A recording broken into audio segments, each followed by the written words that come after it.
L'IGPAC est une association loi 1901 qui vise à mieux faire collaborer industriels de l'agroalimentaire, fabricants d'emballage et chercheurs pour améliorer l'emballage alimentaire. Que ce soit sur les aspects aptitude au contact alimentaire, recyclage, prise en compte des évolutions de la population, des attentes des consommateurs, voilà. On entend parler depuis un certain nombre d'années des extensions de consignes de tri.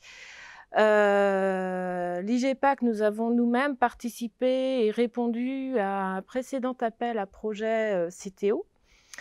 Et nous avons nous-mêmes travaillé sur 2 projets d'innovation sur les problématiques des barquettes de couleur noire, donc sous 2 aspects. Le premier, c'était de se dire est-ce que le consommateur est aussi attaché que les services marketing veulent bien le dire aux barquettes de couleur noire? Oui, non. Et si oui, eh bien faisons en sorte que demain, ces barquettes de couleur noire puissent être détectées par les équipements des centres de tri pour pouvoir aller vers les bons flux de recyclage. Donc voilà, donc un certain nombre de projets a été conduit par l'IGPAC, mais aussi par d'autres entreprises, d'autres partenaires. Et c'est vrai qu'on avait l'impression que les choses ne bougeaient pas plus que ça suite à ça.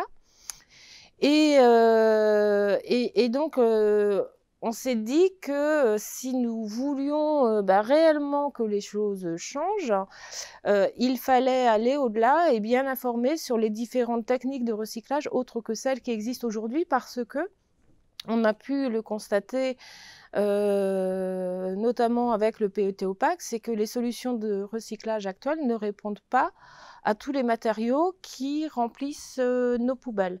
Et l'emballage alimentaire représente quand même une bonne partie des déchets que l'on met dans la poubelle jaune, pour la simple et bonne raison que on mange 3 fois par jour, on se lave 1 fois par jour et on nettoie notre maison à peu près 1 fois par semaine. Donc l'emballage alimentaire et les bouteilles représentent 75% des emballages. 20% des autres emballages de la poubelle jaune, ça va être tout ce qui est relatif à l'hygiène corporelle, et le reste, c'est tout ce qui est lessiviel et entretien de la maison.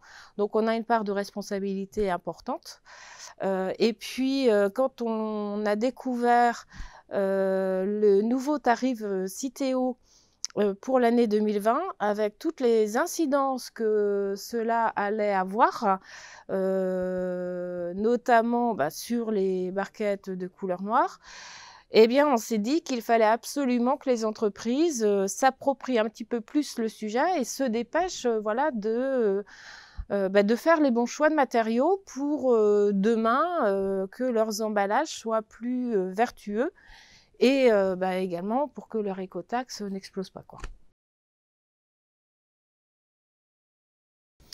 D'une manière générale, je pense que oui, les personnes étaient satisfaites. Les intervenants nous ont permis d'éclairer un certain nombre de choses, faire déjà un tour d'horizon sur ce qui se fait, les problématiques qui peuvent être rencontrées aussi bien par les régénérateurs que par ceux qui utilisent les matières issues du recyclage. C'est vrai que les interventions du Pontegine et de Milliken nous ont permis de voir de nouvelles perspectives, notamment sur d'autres matériaux que le PET. Donc ça, c'était plutôt intéressant. Après, si j'ai un regret, moi, à exprimer, c'est le fait qu'il y avait peu d'entreprises de l'agroalimentaire, alors que ce sont quand même eux qui sont les metteurs sur le marché, et ce sont donc eux qui vont payer l'écotaxe demain.